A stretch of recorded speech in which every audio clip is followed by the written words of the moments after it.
తొలి కథగా వంటింట పక్కన ఉంటే వజ్రంగా ఇంకొంచెం నువ్వు నా పక్కన ఉంటే ఇంతలయ్యే నా సుఖం నువ్వు నా పక్కన ఉంటే మంచం అవుతున్నా మరి కొంచెం నువ్వు నా పక్కన ఉంటే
కలవరమే సుమశరమా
తొలి కథగా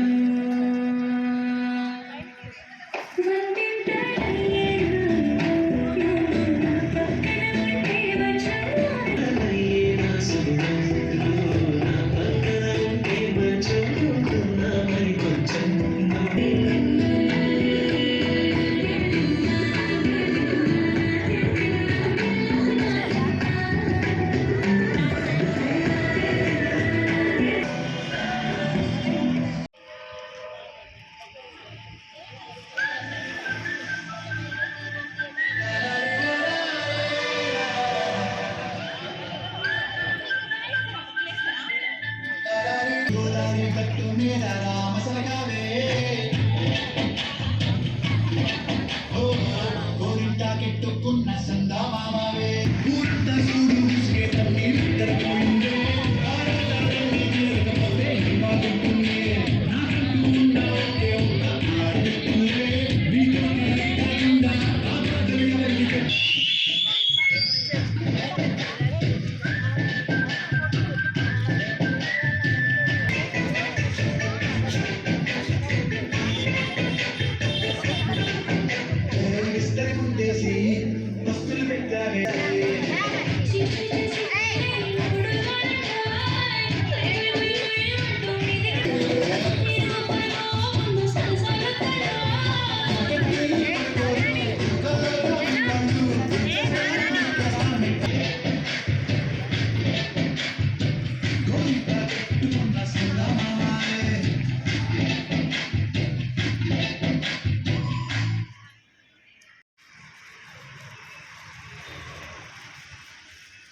మాకు ఈ సంవత్సరమే పరిచయం అయింది.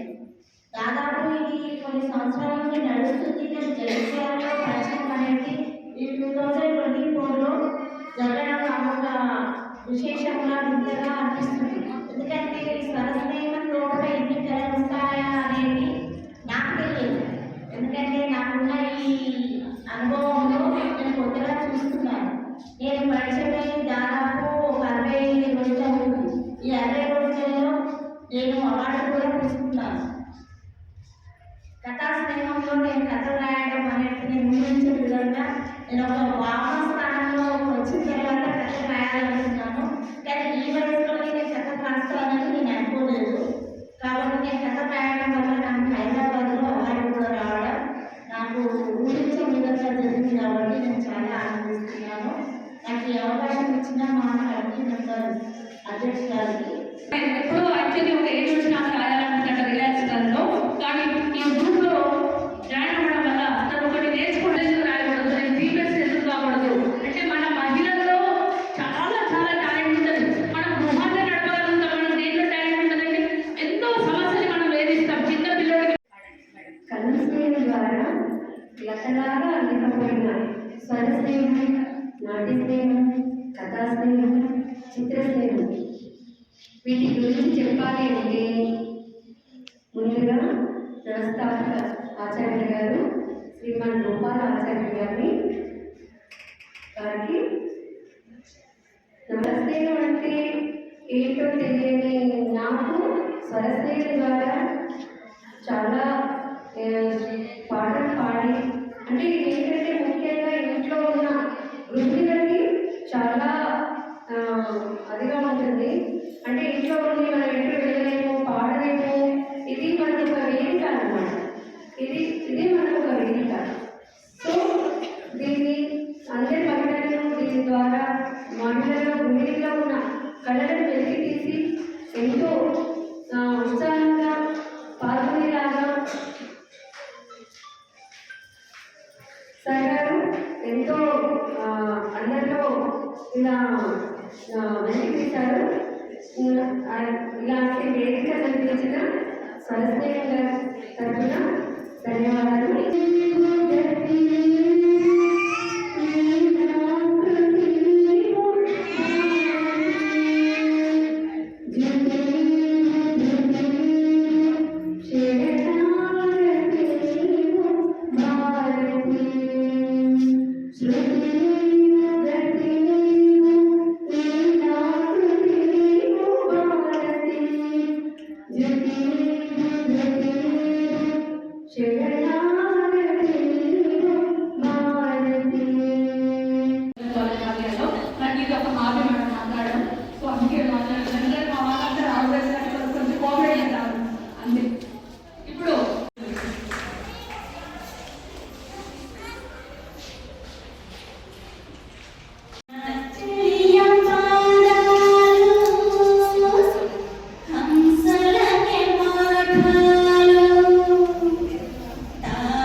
కవితలు రాయడం ఉంది.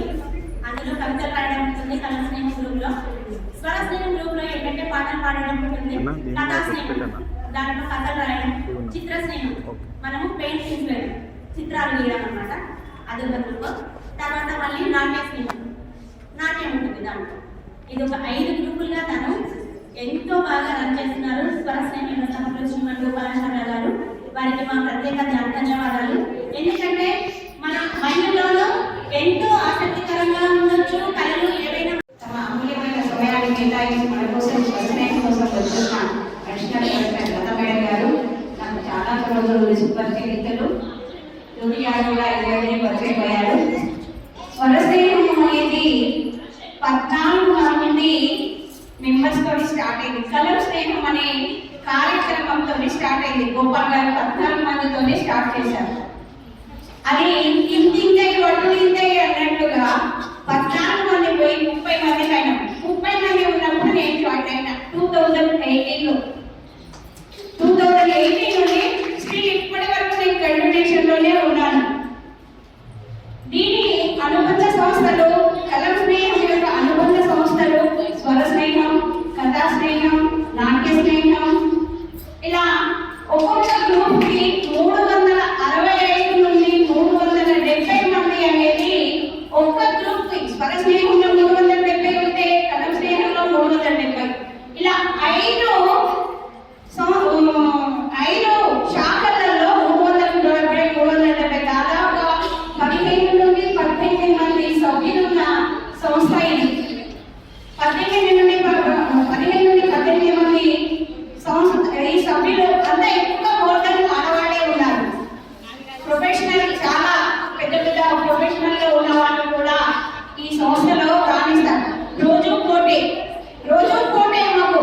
ఆ పోటీ ఎలా ఉంటుందంటే చిన్నపిల్లలు ఆటలలో తాయిలాల కోసం ఎలా వెంపర్లాడుతుంటారో ఆ తాయిలాల కోసం మేము వెంపర్లాడుతున్నాం.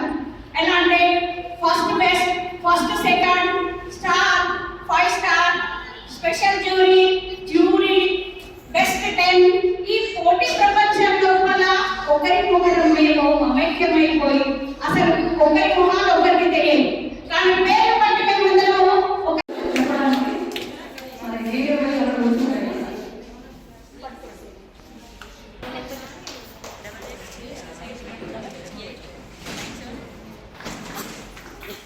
స్వరస్నేహం సంగీత సాహిత్య సామాజిక సేవా సంస్థ జగిత్యాల కోశాధికారి వాణిజ్య గారిని, సామాజిక సేవా సంస్థ కన్వీనర్ వంజల రాధిక గారిని,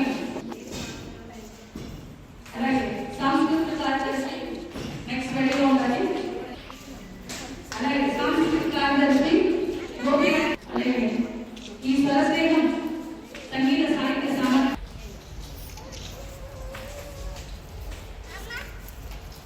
నెక్స్ట్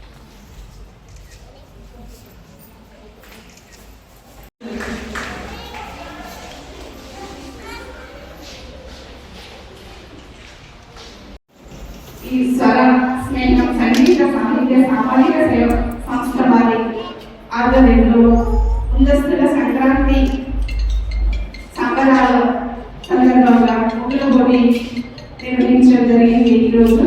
దానికి ముఖ్య అతిథిగా వచ్చిన మన అడిషనల్ కలెక్టర్ లతా మేడం గారికి మరియు మున్సిపల్ చైర్పర్సన్ జ్యోతి మేడం గారికి మరియు స్వర స్నేహం బృందం అందరికీ స్వాగతం, సుస్వాగతం.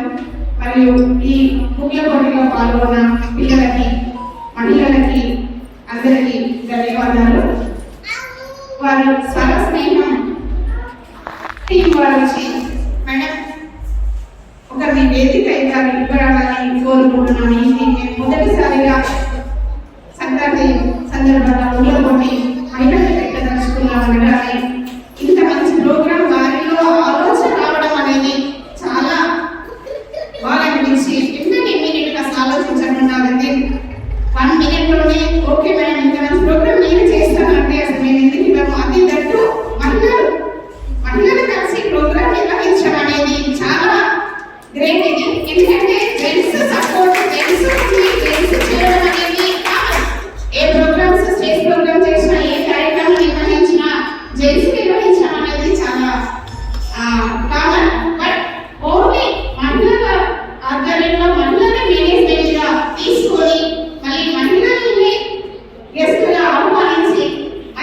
ప్రోగ్రామ్ ని డిజైన్ చేశారు. అందరికీ కూడా ప్రత్యేక గురించి ఒక సారీ కూడా బహుమతి అందిస్తున్నారు. శ్రీలత క్రియేషన్స్ మన బోటికి అండి. వాళ్ళు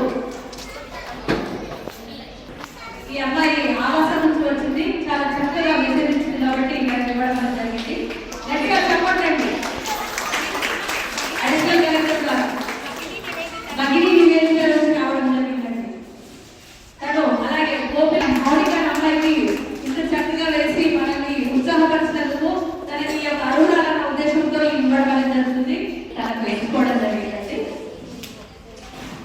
అలాగే రక్షిత నెక్స్ట్, అలాగే శ్రీలత బోటింగ్ నుంచి మన బహుమతి శారీ కూడా ఇస్తున్నారండి. చిన్నపిల్లలు అయినప్పటికీ అద్భుతం.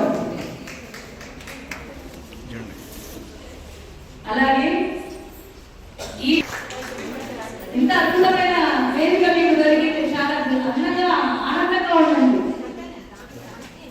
ఒకసారి అలాగే స్వరస్నేహం నుంచి ఒక మెమంటో సర్టిఫికేట్, శ్రీలంక క్రియేషన్స్ నుంచి ఫోటో టాప్స్ ఇవ్వడం జరుగుతుంది. మెమెంటో సర్టిఫికేట్ కట్టుతుంది. మా కాలేజ్ స్టూడెంట్ మాట రేపు సాయంత్రంగా వస్తుంది. చాలా తొందరగా గట్టిగా చెప్పండి.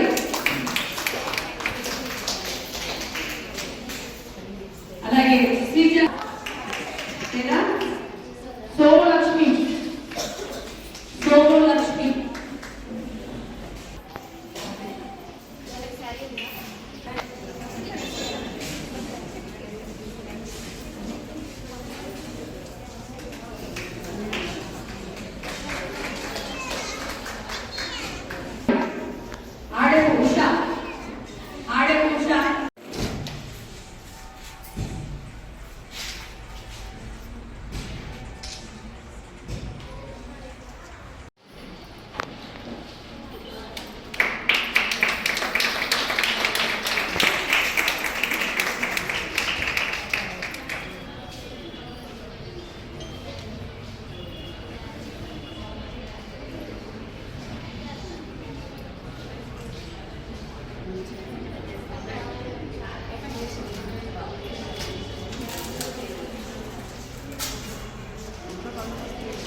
అధ్యక్షురాలుగా మీరు ఇంత మంచి ఎంతసేపు మనకు 2 hours అయిపోవచ్చు. ఎంత బాగా స్పీచ్ ఇవ్వండి. మాకు కూడా ఏం కాదు, ఏదో మేము 1 నిమిషం 2 నిమిషాలంటే మాట్లాడగలుగుతాం కానీ సారీ కాదు. బట్ ఏంటంటే మీరు ఎంత బాగా మాట్లాడుతున్నందుకు లేకపోతే పిక్చర్లో మీకు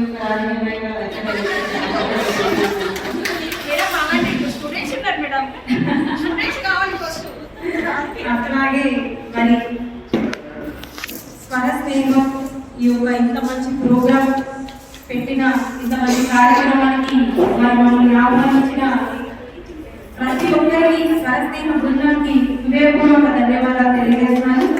మరి అట్లాగే ఈ కార్యక్రమానికి ముఖ్య అతిథిగా విచ్చేసిన మన గౌరవనీయులైన అడిషనల్ కలెక్టర్ గారికి, లతా గారికి హృదయపూర్వక నమస్కారాలు. ఎందుకంటే మేడంకి ఇవాళ ఇంత టైం ఇస్తున్నారు, నాకే ఆశ్చర్యం ఉన్నది.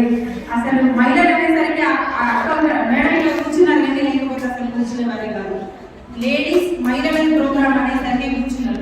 అక్కడ కూడా అంతసేపు కూర్చోలేదు. అక్కడ మహిళలు ఎక్కువ ఉన్నారు, మరి ఓన్లీ మహిళలు ఉన్నారు, అక్కడికి వెళ్ళాలని చెప్పేసి వచ్చేసి గౌరవం ఉంది. అలాగే మరి ఇంత మంచి వేదిక ఇచ్చిన మన మానస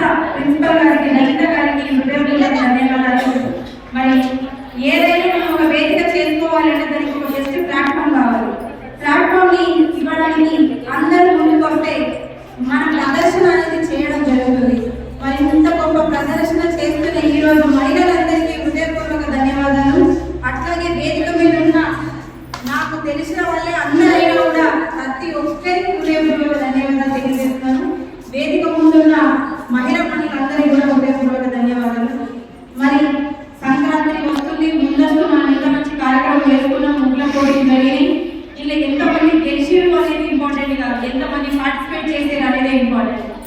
ఎవరైతే పార్టిసిపేట్ చేసిరో వాళ్ళు గెలిచిన దాంట్లో సమానం. కాబట్టి మరి ఖచ్చితంగా అందరూ ఈరోజు గెలిచిన వాళ్ళతోనే సమానం.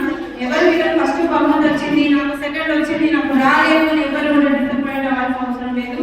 మనం ముందరు పెట్టినామంటేనే, యుద్ధంలోకి వెళ్ళినామంటేనే మనం గెలిచిన వాళ్ళు అని అర్థం. సో ముందే దాంతో పాటు ఈ రోజు మిమ్మల్ని అందరూ తీసుకుంటే మాకు హ్యాపీ ఉన్నది. మరి ఏం మాట్లాడాలో నాకే అర్థమవుతలేదు.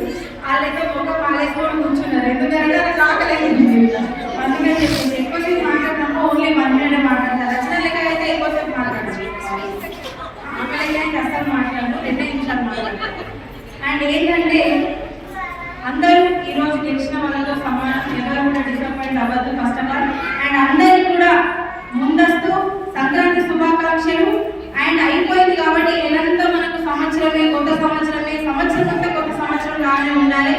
కొత్త సంవత్సరం రావడం ఏంటి అంటే జీవితంలో చెడు 2024లో ఎవరికైనా చెడు అనుభవం అంటే చేదు అనుభవాలు ఎవరికైనా ఉంటే అవి వెళ్ళిపోయి మంచి సంతోషమైన జీవితం రావాలి. ఇక నుంచైనా అందరూ సంతోషంగా ఉండాలని చెప్పేసి కొత్త సంవత్సరాన్ని సంతోషంగా మనం స్వాగతిస్తున్న ప్రతి ఒక్కరికి హృదయపూర్వక మరి ఆంగ్ల నూతన సంవత్సర శుభాకాంక్షలు తెలియజేస్తున్నాను. మరి అలాగే రానున్న ఇంకొక వారం 10 రోజులు మనకి సంక్రాంతి వస్తుంది. మరి దానికోసం మనం ఇంత మంచిగా ముగ్గులు వేసుకున్నాం ముందస్తుగా. అట్లాగే ఇంకొకటి ఇక్కడ ఆడపిల్లలు కూడా ఉన్నారు, మహిళలు ఉన్నారు. కాబట్టి వాళ్ళందరికీ ఒకటే విషయం, మన సంస్కృతి సాంప్రదాయాన్ని ఎప్పుడు ఎట్లాంటి పరిస్థితులైనా మనం మర్చిపోవద్దు. ఖచ్చితంగా తల్లిదండ్రులు పిల్లలకు చెప్పాల్సిందే, గురువులు కూడా చెప్పాల్సిందే. ఎందుకు అంటే చాలా మంది ఆడపిల్లలు, మగపిల్లలు కానీ ఆడపిల్లలు కానీ బయట దేశాలకు వెళ్ళడం కానీ, వేరే అదర్ స్టేట్స్కి వెళ్ళడం కానీ, హైదరాబాద్కి వెళ్ళి చదువుకోవడం కానీ, దీనివల్ల కొంచెం కల్చర్ అనేది చేంజ్ అవుతుంది వాళ్ళ మైండ్లలో. సో అది ఎప్పటికీ చేంజ్ అవ్వదు. మన తెలుగు సాంప్రదాయాన్ని గుర్తుపెట్టుకున్న రోజులు, మన సంస్కారం మనకు ఉన్నన్ని రోజులు ఎంత చదివినా ఎంత ఎదిగినా మనం వదులుండాలనే ఆలోచన మనకి తప్పకుండా రావాలి. అది ఉన్నప్పుడే మనం ఎక్కడికి పోయినా ఎంత పెద్దగా అయినా మనం ఇవన్నీ మర్చిపోము. ఇవన్నీ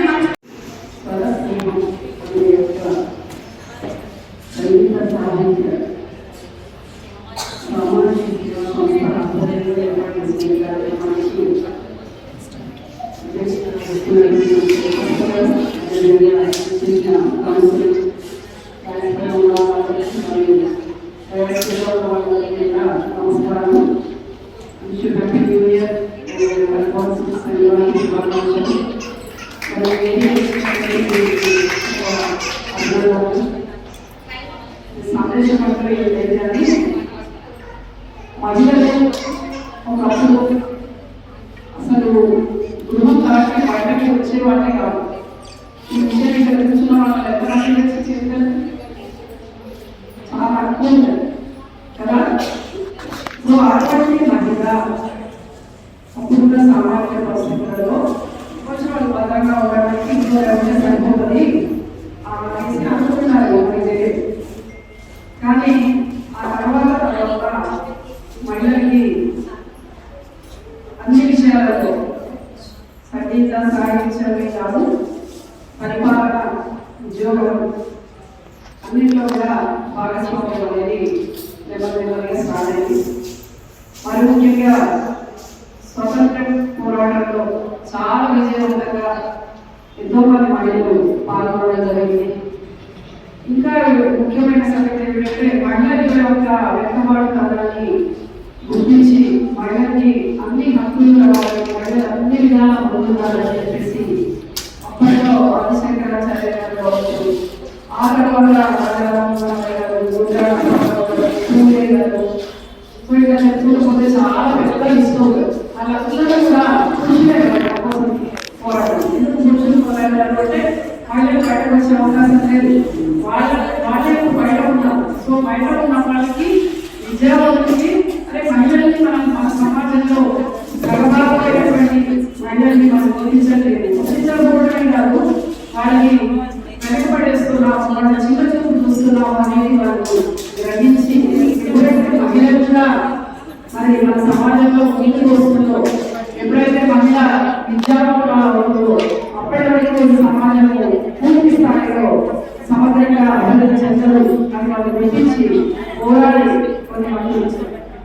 అప్పటి వరకు ఇప్పటికీ బాల్య వివాహాలు కావచ్చు, విద్యార్థుల వివాహాలు ప్రత్యేకంగా కావచ్చు, బాల్య వివాహాలు చేయడం కావచ్చు, అదేవిధంగా సాంఘిక ఆరోగ్యం కావచ్చు, అంటే ఒక్కొక్క స్టేజ్లో మనము సమాజం ముందు వెళ్తున్నప్పుడల్లా అప్పటి వరకు ఉన్న అది ఆచారం, కానీ అది దురాచారం గుర్తించగానే దాన్ని వదిలేయడం అట్లా అట్లా చాలా వదిలేసుకుంటున్నారు. ఈ రోజు మనకు స్వేచ్ఛ సమాజంలో మనకు ఎందరో మహానుభావుల కృషి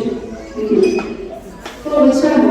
మన స్వాతంత్రం వచ్చింది, మన రాజ్యాంగం రాసుకున్నాము, మనం అడగకుండానే సమానత్వం వచ్చింది, మనం అడగకుండానే విద్యా హక్కు వచ్చింది, మనం అడగకుండానే ఆస్తి హక్కు వచ్చింది, మనం అడగకుండానే ఓటు హక్కు వచ్చింది, మనం అడగకుండానే మనకి ఇప్పుడు పనుల్లో నిలబడడానికి మనకి ఇంకా పర్సెంటేజ్ అసలు ఇవ్వాలి అని పోరాడేటువంటి ఏమంటారు పోరాట స్ఫూర్తి వచ్చింది. సో ఇవన్నీ వచ్చిన వాటిని ఇవన్నీ వచ్చాయి బాగానే ఉంది, కానీ అడగకుండానే వస్తే వాటి విలువ మనకి కొంతమందికి తెలియటం లేని వాళ్ళు అనుకుంటున్నాం. సో మనకు వచ్చిన వాటిని సక్రమంగా వినియోగించుకుని ముందుకు వెళ్ళాలి. ఏదైతే ఏమైందంటే మహిళల్ని మేము ఎందుకే వెనకబెట్టాము, ముందుకెళ్ళిపోయి మళ్ళీ సమాజం అస్తవ్యస్తం కాకుండా ఉండడానికి నేను పెట్టాల్సిన ఒక వాదన కాబట్టి మీరందరూ ఇచ్చిన తల్లిదండ్రులు ఇచ్చినటువంటి ఏదైతే స్వేచ్ఛ ఉందో స్వేచ్ఛని దుర్వినియోగం చేయకుండా మీరు స్వతంత్రంగా ఎక్కడానికి ఈ కాలంలో మీరు ఉండడానికి సక్రమంగా వాడుకోవాలి. అదేవిధంగా మనకి మేనరాజు చెప్పారు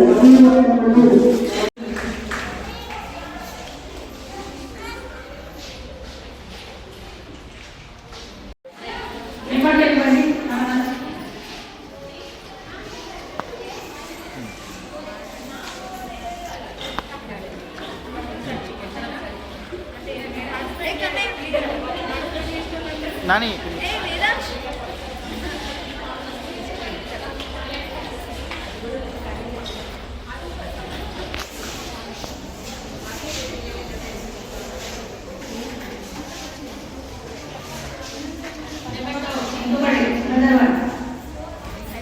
మేడం సైడ్ కొన్నాను